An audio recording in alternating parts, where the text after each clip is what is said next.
Olá, pessoal, tudo bem com vocês? Sejam bem-vindos a mais uma aula para a revisão do concurso SEDUC Piauí. Hoje a gente tem o nosso segundo encontro com a disciplina de Legislação Educacional. Hoje a gente vai ver como é que a banca, a CESP e Sebrasp cobra na sua prova os conteúdos de legislação educacional. Esse ano sofreu muita atualização, LDB sofreu atualização, ECA sofreu atualização. Então a gente vai colocar aqui agora o que é que mudou, certo? Como que a banca vai cobrar na sua prova? Aí, nesse domingo, né? Domingo que está se aproximando para a prova. Já assistiu as aulas anteriores? Corre, porque está se aproximando a prova, né? Vou apresentar aqui o meu material. Espero que vocês já tenham baixado o material da aula, certo? Aqui abaixo do vídeo tem o material da aula para vocês baixarem e acompanhar a aula juntamente com o material, ok? Aqui, então, vamos para a nossa aula de revisão. Segue a gente lá nas redes sociais @concurseiros da educação oficial e @prof. Jennifer Suzane também, né? Então, a gente está tendo aulas, estamos compartilhando muitos conhecimentos por um valor muito acessível, certo? Vocês estão tendo acesso a 10 aulas aí para essa semana de revisão, de acordo com a banca CESP e Sebrasp. Pessoal, uma coisa que eu quero voltar para falar referente a vocês. No edital, o CESP cobrou o modelo de múltipla escolha, tá? A, B, C ou D. É esse modelo que a CESP vai aplicar a prova de vocês. E ela não vai penalizar vocês. Uma certa anula, uma errada aluna, uma certa não. Não se preocupem, né? Na aula anterior eu tinha falado para vocês, né? Mas eu dei uma olhadinha no edital. O edital do Piauí ele veio diferente. Então, você pode deixar... Então, você marca ali o que você quiser, certo? Não será penalizado se você marcar em branco ali, né? Então, a minha sugestão, vão respondendo mesmo, não deixem em branco, vão respondendo as questões, certo? Porque se você errar, não será penalizado. Como a banca ela é famosa, né, por essa questão de que se você errar, você é penalizado, né, uma errada numa certa. Porém, nessa prova, a banca ela não vai cobrar esse critério de correção. Ela vai cobrar o quê? Múltipla escolha, A, B, C ou D, e você pode preencher todos os gabaritos certinhos que você não será penalizado. Você não vai perder pontos naquelas que você acertou, tá bom? Então, vamos lá para a nossa primeira questão. Outra coisa, eu vou deixar no final dessa aula, vocês me mandem mensagem ali para me deixar o material, vou deixar o material, as legislações que a gente vai trabalhar na aula de hoje, vou deixar dentro do grupo, tá bom? Então, vou deixar dentro do grupo para vocês também terem acesso à lei, tá? As legislações que a gente vai trabalhar. Vamos para a nossa primeira questão? No artigo 13 da LDB, é dever dos docentes, o que é dever dos docentes? Participar da elaboração da proposta pedagógica do estabelecimento de ensino, será? Estabelecer e cumprir o plano de desenvolvimento institucional PDI, será que isso daqui é incumbência do docente? Zelar pelo patrimônio material da escola, o docente ele tem essa obrigatoriedade de zelar, se bem que na prática, né, eles falam que a gente tem que zelar. Mas será que isso é incumbência do docente mesmo? Cumprir com as metas do projeto de educação familiar, PEF, vamos lá para a nossa alternativa. Alternativa letra A, de acordo com o artigo 3º, é dever do docente, do professor, participar da elaboração da proposta pedagógica do estabelecimento de ensino, né? Vamos lá para a nossa questão. E aí, desculpe, antes de ir para a nossa questão, eu trouxe um quadro comparativo aqui para vocês do que é incumbência do docente e o que é incumbência da escola. As bancas, elas gostam de induzir você ao erro relativo a isso. Cortou bem aqui, ensino, estava escrito, tá? Então, olha só, vamos ver aqui as incumbências da escola. Elaborar e executar sua proposta pedagógica. Enquanto o professor ele participa da proposta pedagógica, a escola ela elabora e executa a proposta pedagógica, tá? Administrar seu pessoal, seu recursos materiais e financeiros. Então, a escola ela está mais voltada com essa parte de administração, de gerenciamento, de recursos, né? Assegurar o cumprimento dos dias letivos e hora-aula estabelecidas. Então, eles asseguram, né? Velar pelo cumprimento de trabalho do professor. Quando eu falo velar pelo cumprimento, ele está ali para ver se o professor está realmente fazendo aquele trabalho que deve ser executado. Então, velar, né? É a escola que faz. Prover meios para a recuperação de aluno de menor rendimento, isso aqui, pessoal, isso aqui despenca na prova. Isso aqui, ó. Isso aqui despenca. Então, o docente, ele provê estratégias para a recuperação de alunos de menor rendimento. Anota essa palavra aí para você não esquecer. Enquanto a escola ela vai prover os meios para a recuperação dos alunos, os docentes eles vão prover as estratégias. Então, até isso, ele induz você na hora da prova. Articular-se com as famílias e a comunidade, criando processos de integração. Informar os pais ou responsáveis sobre a frequência e o rendimento dos alunos. Notificar o Conselho Tutelar sobre as faltas acima de 30% do permitido. A notificação do Conselho Tutelar é a escola que faz. Prover medidas de conscientização, prevenção e combate a todos os tipos de violência, especialmente o bullying. Prover um ambiente escolar seguro, incluindo prevenção ao uso de drogas. Então, essa parte de prover, de notificar, de informar, de velar, assegurar e administrar, pega essas palavras-chave que é incumbência da escola, tá bom? Vamos ver agora as incumbências dos docentes. Ela está definida lá no artigo 13 da LDB. Focam na garantia do processo ensino-aprendizagem. Ela inclui a participação da proposta pedagógica, elaborar planos de trabalho, zelar pela aprendizagem, enquanto a escola, ela vela pela aprendizagem para ver se o professor está fazendo, o professor, ele zela pela aprendizagem. Recuperar alunos com dificuldades, articular-se com a família. Então, ela vai falar sobre essa participação, participar da proposta pedagógica, planejamento e execução, elaborar e cumprir planos de trabalho, tá aqui, ó. Enquanto a escola, ela vai velar pelo cumprimento do plano de trabalho, o docente ele vai elaborar e cumprir o plano de trabalho. Tá vendo a diferença? Zelar pela aprendizagem, recuperação. Olha aqui foi o que eu falei para vocês, que é quase igual, só muda uma palavra. Se você não tiver cuidado, você erra. Recuperação, estabelecer estratégias de recuperação para alunos de menor rendimento. Estratégias. Enquanto a escola ela provê meios, os docentes, eles vão prover as estratégias. Ministrar dias letivos, cumprir a carga horária de dias letivos e hora-aula, participando de planejamento, interação com a comunidade. Então, o professor também precisa ter essa interação, essa articulação com a comunidade, certo? Então, os docentes, eles focam em sala de aula e no ensino. Já a escola, ela vai focar mais na estrutura, no gerenciamento, certo? Na notificação ao Conselho Tutelar. Então, tem como diferenciar? A professora tem, por meio dessas palavras-chave. Já tira um print aí, tá? Artigo 12 e artigo 13 é o que você precisa estudar para a sua prova. Vamos lá para a próxima questão, questão de número 2. Em diferentes documentos oficiais, desde os anos de 1990, o conceito de competência se faz presente homologado em 2017. A Base Nacional Comum Curricular também traz o mencionado conceito na BNCC. A competência deve ser compreendida como o quê? Quando se fala de BNCC, a primeira coisa que você precisa saber é o que é a competência. Quais são os conceitos de competência? É isso que a banca quer saber aqui, se você sabe ou se você não sabe.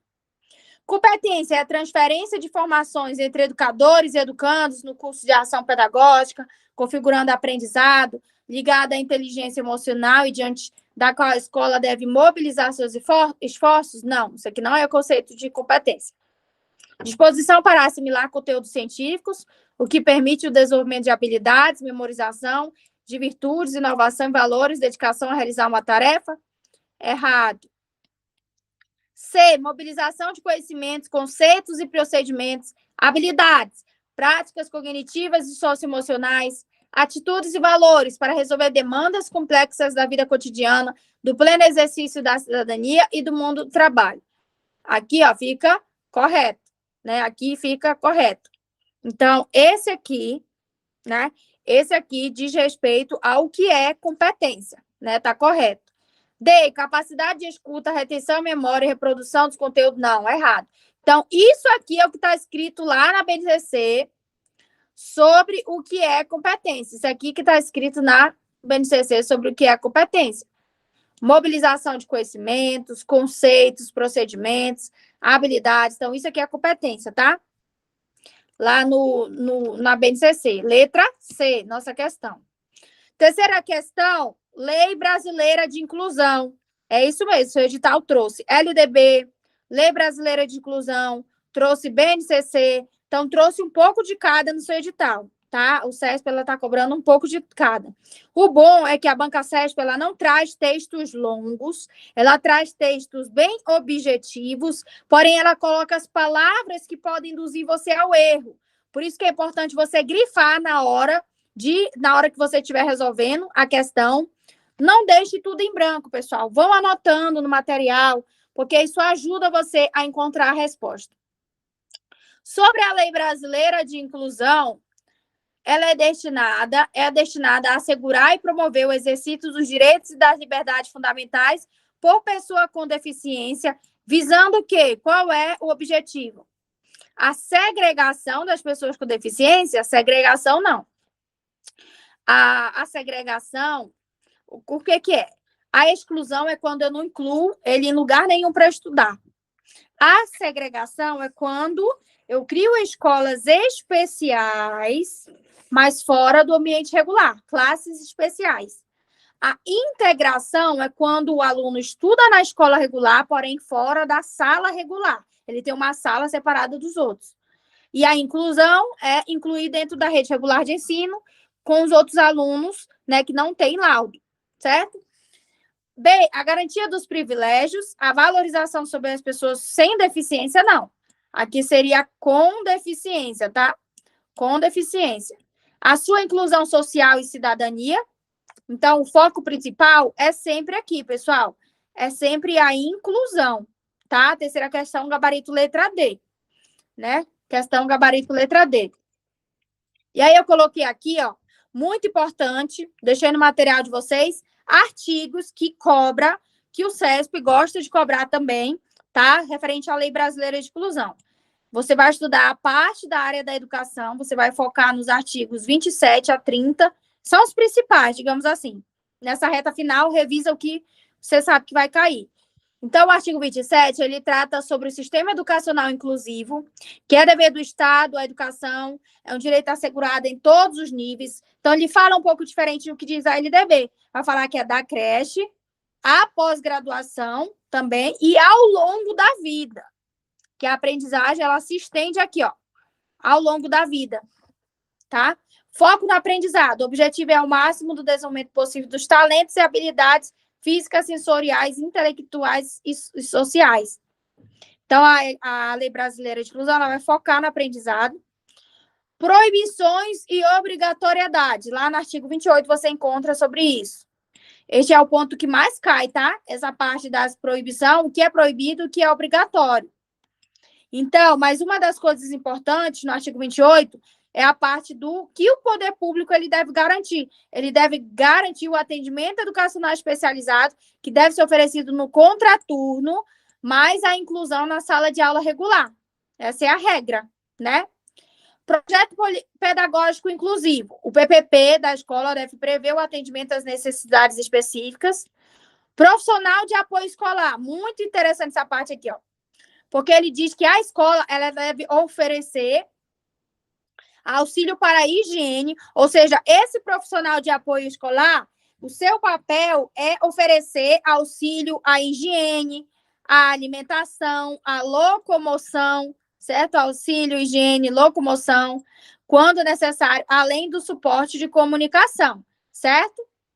Veto à cobrança de taxas, isso aqui é vedado, tá? É vedado. As escolas particulares, elas não podem cobrar taxas adicionais, tá?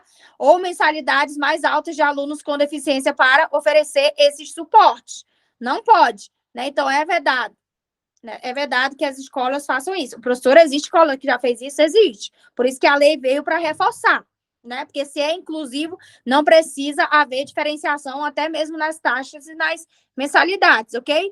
Então, esses são os artigos mais cobrados referente à Lei Brasileira de Inclusão, do artigo 27 ao 30. Dá uma lida durante essa semana, faz um mapa mental, tá? Durante a nossa aula aqui, ó, faz um mapa mental. Eu vou deixar para vocês os PDF das leis, tá? Lá no grupo dos alunos para vocês baixarem. Vamos para a próxima questão? Continuando aqui, esqueci, o artigo 30. O artigo 30 vai falar sobre a acessibilidade na escola, que as provas, elas cobram as obrigações das instituições. Quais são as obrigações das instituições? São as adaptações razoáveis, né? Ajustes necessários que não imponam ônus desproporcional ao garantir acesso ao aluno, recursos de tecnologia assistiva, né? Ou seja, a disponibilização de braille, libras, intérpretes, eliminar barreiras é um ponto importante também. Não apenas as barreiras físicas, como rampas, mas também as curriculares. Ou seja, tem que ter flexibilização nos conteúdos, tem que ter adaptação no currículo para atender a necessidade daquele aluno especial, certo?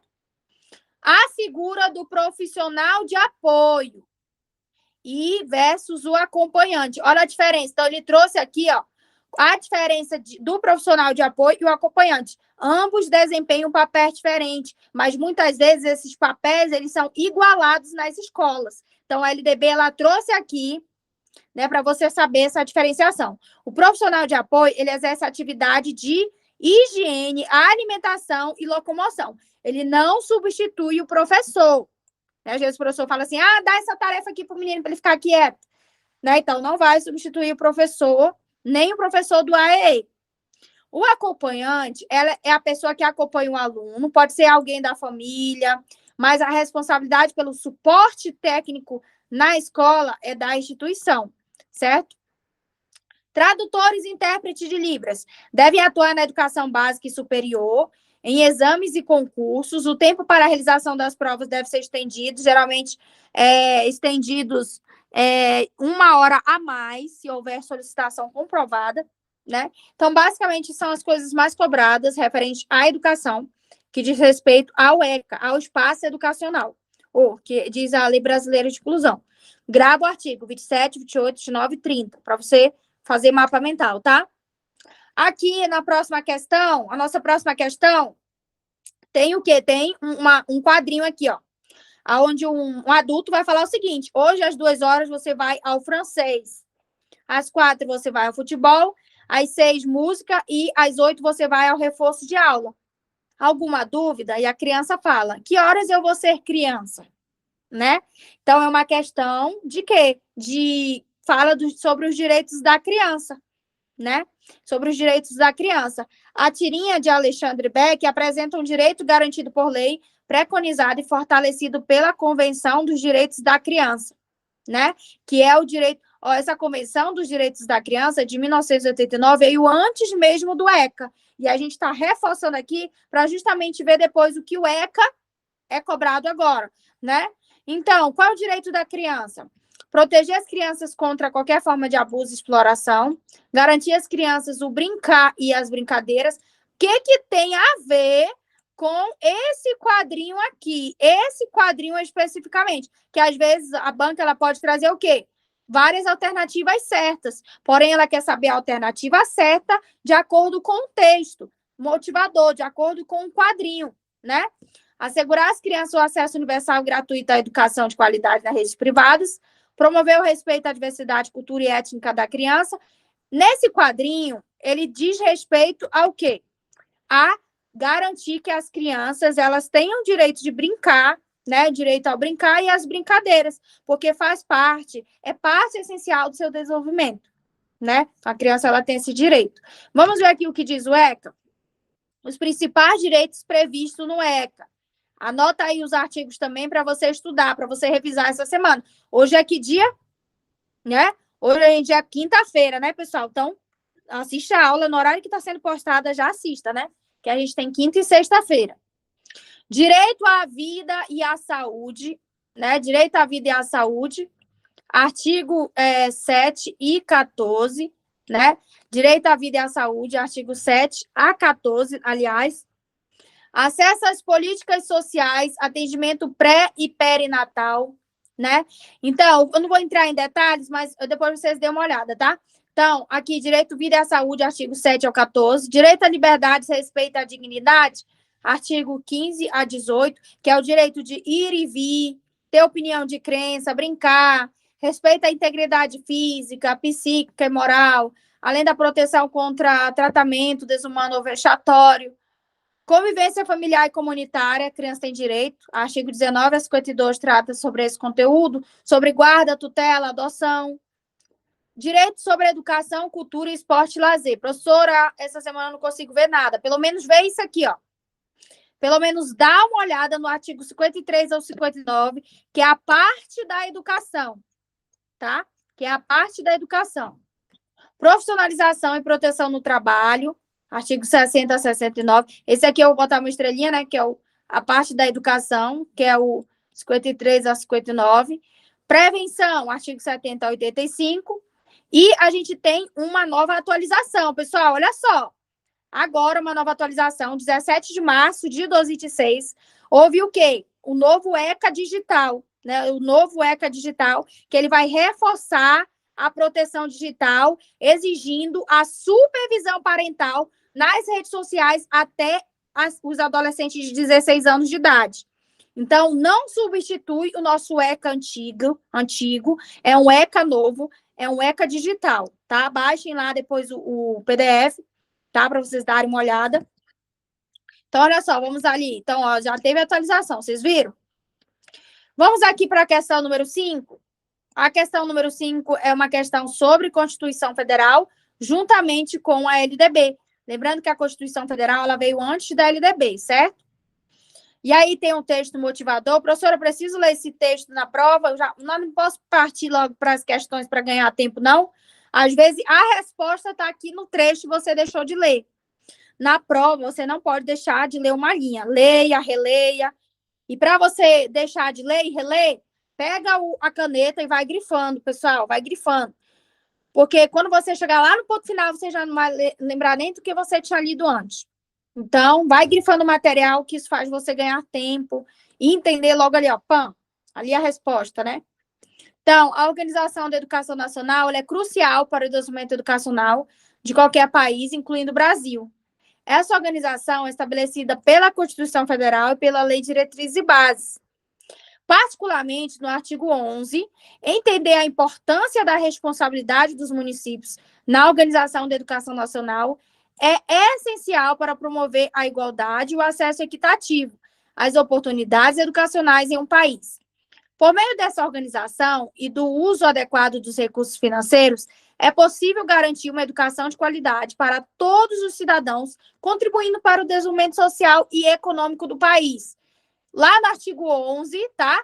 No artigo 11 da LDB, estabelece que é de responsabilidade dos municípios ofertar o quê? O que é de responsabilidade dos municípios? Artigo 11 da LDB. Ensino superior público e gratuito com vista a criar as condições necessárias para que todos tenham acesso à educação superior. Educação infantil e ensino fundamental, garantindo o acesso e a permanência, a progressão dos estudantes nesses níveis de ensino.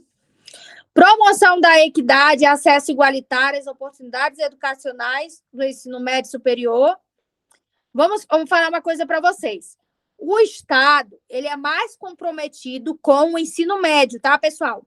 Os anos finais do ensino fundamental, do 6º ao 9º ano, e o ensino médio. Enquanto o município, ele é mais comprometido em ofertar a educação infantil e os anos iniciais do ensino fundamental, ok?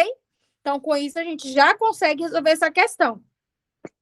Então, nosso gabarito é a letra B. Porque eu estou falando do município, onde ele é mais comprometido com a educação infantil e o ensino fundamental. E o Estado, ele é mais comprometido com o ensino fundamental final e ensino médio, né, que é primordial, tá? Leve isso para a prova, que aí você vai conseguir distinguir a função de um e de outro. Município, educação infantil e ensino fundamental. Estado, ensino fundamental, anos finais e ensino médio. Tá bom? Então, a quinta questão, a gente fica com a letra B. Vamos para a próxima questão? Até repetiu, né? Questão número 5. E aqui vai a questão número 6. Vamos colocar 5. Então, é 5 de novo, né? Para não desperdiçar ali. A Base Nacional Comum Curricular tem como objetivo definir um conjunto de competências e habilidades essenciais, né? que devem ser desenvolvidas pelas crianças, né? Corta isso aqui, que devem ser desenvolvidas pelas crianças. A Base Nacional Comum Curricular tem como objetivo definir um conjunto de competências e habilidades essenciais, que devem ser desenvolvidas pelas crianças ao longo dessa etapa educacional.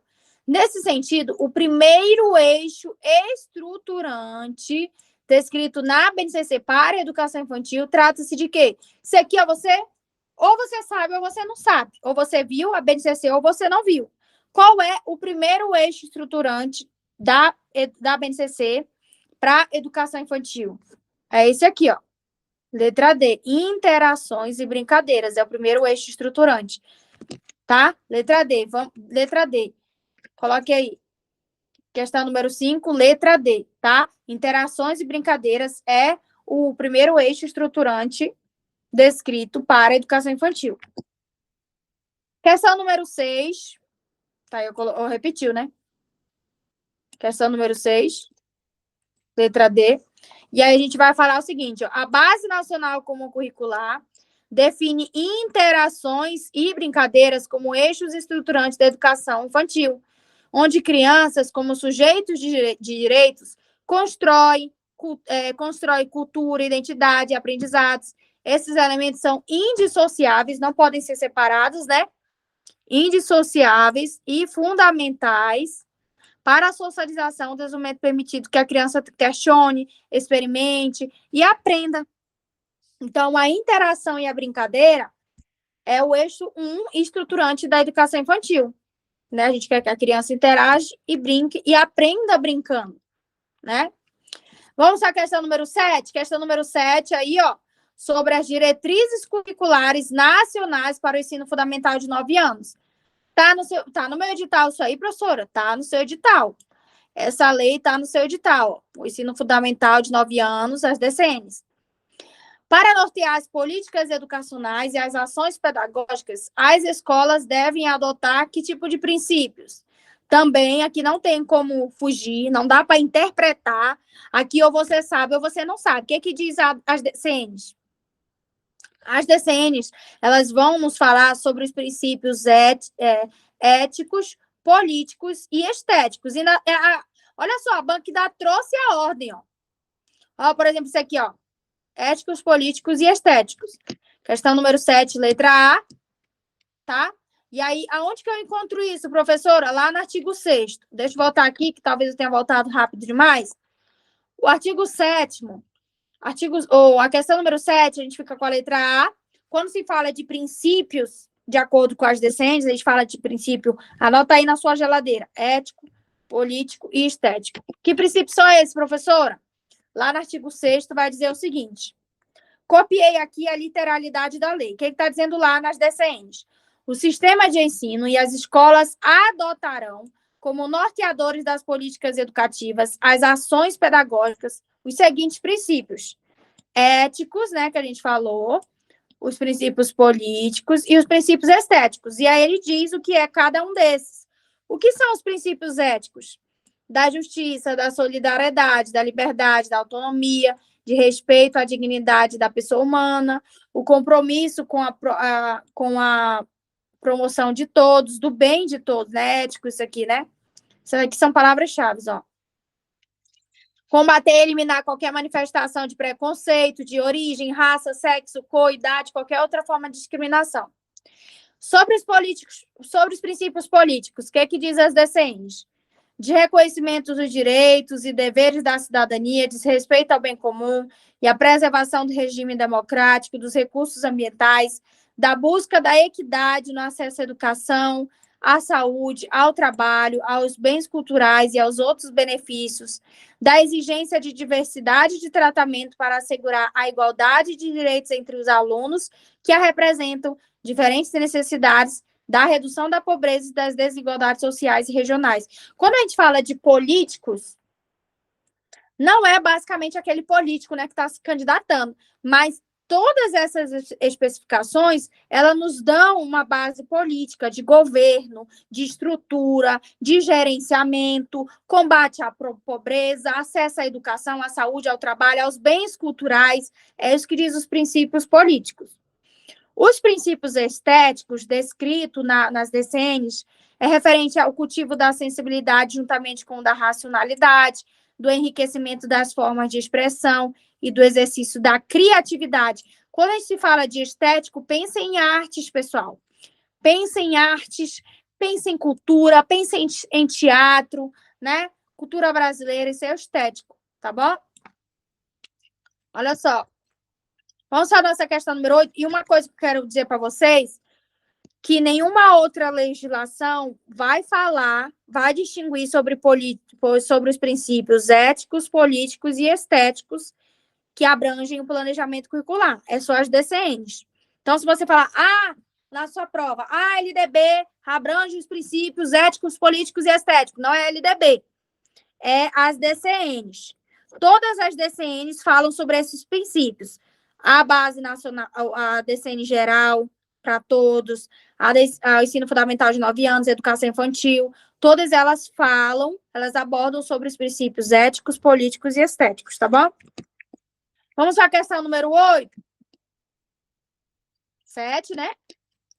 Questão número 8, sobre as DCNs curriculares nacionais para o ensino médio, tá também no edital, na parte geral, para todos os cargos, tá? A gente está vendo aqui as legislações, parte geral para todos os cargos. Então, as DCNs curriculares para o ensino médio, eu vou falar o seguinte: as disciplinas escolares são recortes das áreas de conhecimentos que representam e carregam sempre um grau de arbitrariedade, não gostam isoladamente. Olha só, e não gostam isoladamente a realizar a realidade dos fatos físicos e sociais. Devem buscar entre si interações que permitam aos alunos a compreensão mais ampla da realidade. Eu vou apagar tudo aqui porque eu quero grifar só uma coisa importante. Busca entre si interações. Ele está falando do quê? Ó, as áreas do conhecimento. Professora, o que é a área do conhecimento? Se você não sabe o que é a área do conhecimento, né, da BNCC, você vai errar a questão. A área do conhecimento, antigamente, a gente chamava de quê? De disciplina, de matéria. Qual é a matéria que o professor vai dar hoje? Português, geografia. Hoje não, a BNCC, ela fala sobre as áreas do conhecimento. E ela diz sobre essa interação. As DCNs dizem sobre isso, sobre a interação. Inclusive, nas DCNs gerais para a educação básica, ela explica ainda o que é essa articulação, o que é essa interação, né? Que é chamada de quê? Interdisciplinaridade, tá bom? Olha eu já falando a resposta para você. Professor, o que é interdisciplinaridade? É a interação entre duas ou mais disciplinas. Vou dar um exemplo de interdisciplinaridade para você. Por exemplo, você dá uma aula de matemática ali, onde você pede para o menino contar quantas maçãs tem dentro da cesta. Agora, João, coloca do lado aqui o número que representa a quantidade de maçãs que tem. A professora tem 6, então coloca o numeral 6. Agora, João, eu quero que você escreva como se escreve o número 6, com letrinhas.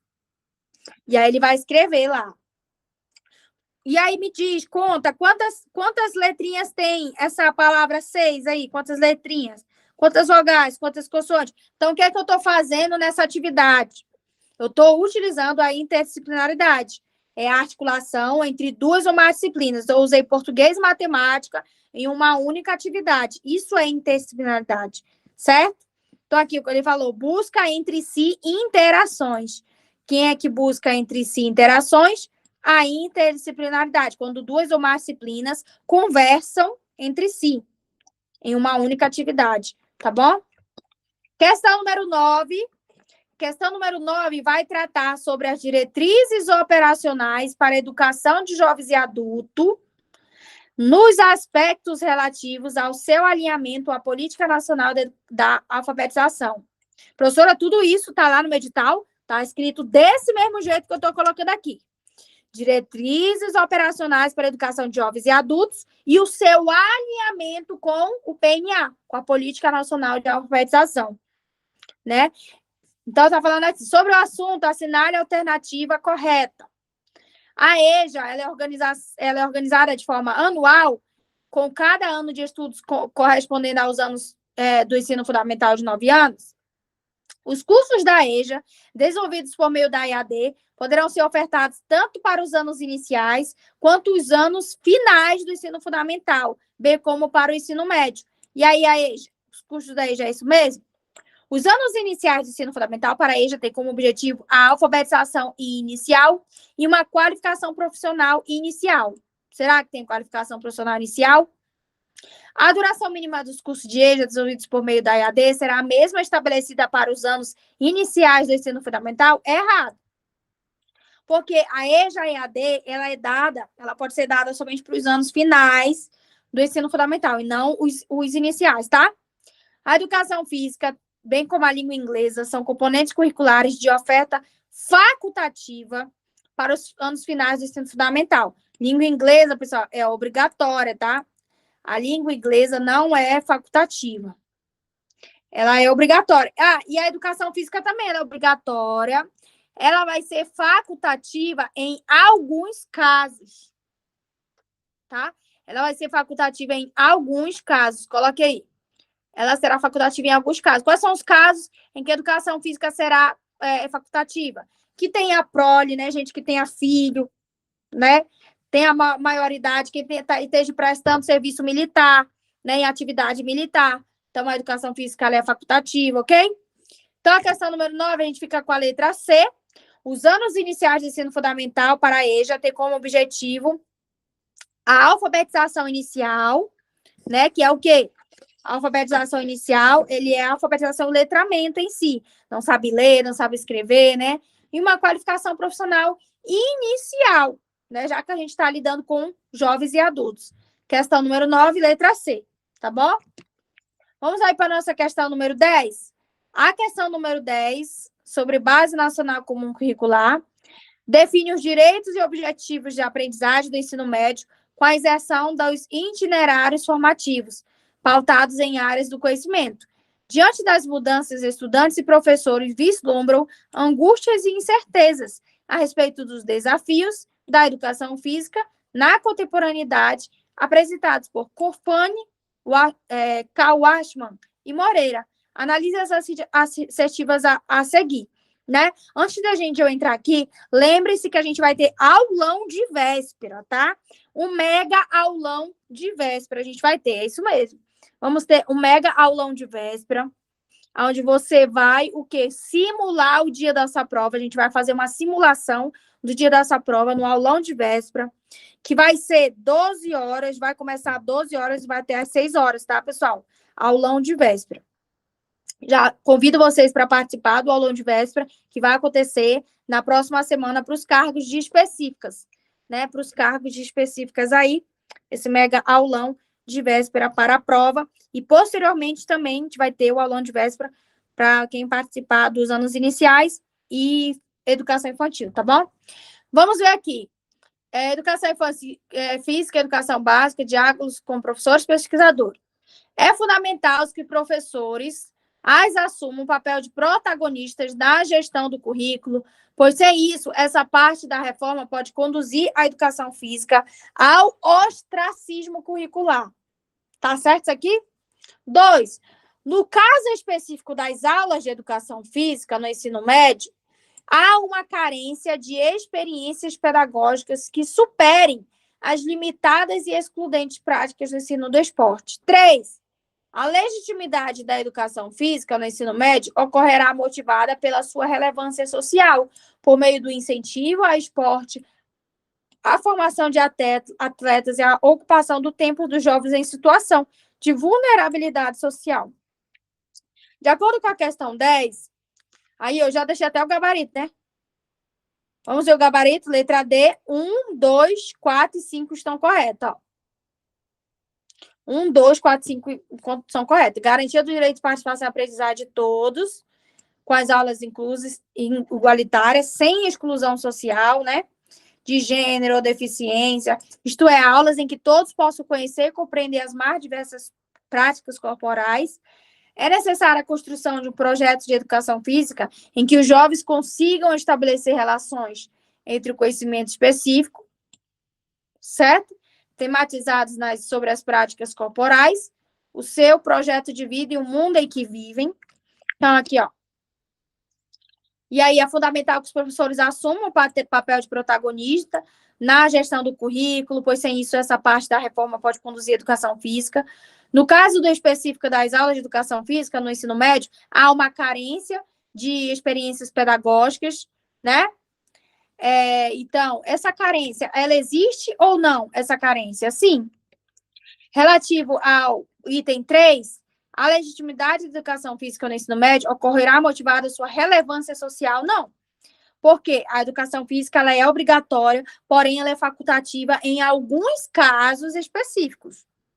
Em alguns casos específicos que a gente citou para vocês, tá? Anteriormente. E aí, essa questão, número 10, a gente fica com a letra D, ok, pessoal? Então, pessoal, muito obrigada pela participação de vocês. Espero que vocês tenham gostado da aula. Vou deixar o PDF das legislações para ajudar vocês lá, tá? Vou deixar lá o PDF das leis para ajudar vocês a montarem, revisar, fazer uma leitura. E não se esqueça do mega aulão de véspera que a gente vai ter. Desculpa, eu tinha dado... Olha só, eu tinha dado uma informação referente ao concurso de Valparaíso. Desculpa, porque a gente vai ter aulão de véspera para o Valparaíso também. Mas é Seduc Piauí. A gente vai ter o aulão de véspera Seduc Piauí agora, sábado, né? Vamos ter o aulão de véspera sábado, na véspera da prova, certo? Onde a gente vai ser... Qual vai ser a programação? De 12 às 18 horas. Nossa aulão de véspera será de 12 às 18 horas. Né? Vai ser o quê? Dia 21, nossa aula de véspera, né? Agora, esse sábado, dia 21, né? Então, aguardo vocês. Quem quiser participar do aulão de véspera, né? A gente vai montar materiais novos, vamos montar aulas novas, certo? Então, continue nos grupos. Se você quiser participar do aulão de véspera, será um preço bem simbólico para você participar. Ah, professora, eu já estou cansada. Deixe para descansar quando você ser aprovado. Você só pode descansar na segunda-feira. Sábado você tem que estudar com a gente no aulão de véspera, viu? Então é isso, pessoal. Desejo vocês uma boa sorte na prova. Que Deus ilumine cada um de vocês. E depois eu quero que vocês venham contar sobre o quê? Depois eu quero que vocês venham contar sobre a aprovação de vocês, tá bom? Tchau, tchau. Boa noite a todos. Boa tarde. Não sei que horas vocês estão assistindo, né? Se estão assistindo no horário que a aula foi publicada. E boa sorte na provas e nos vemos aí, para quem participar do aulão de véspera, nos vemos no aulão de véspera. Tchau, tchau. E nos vemos no churrasco da pós também, viu?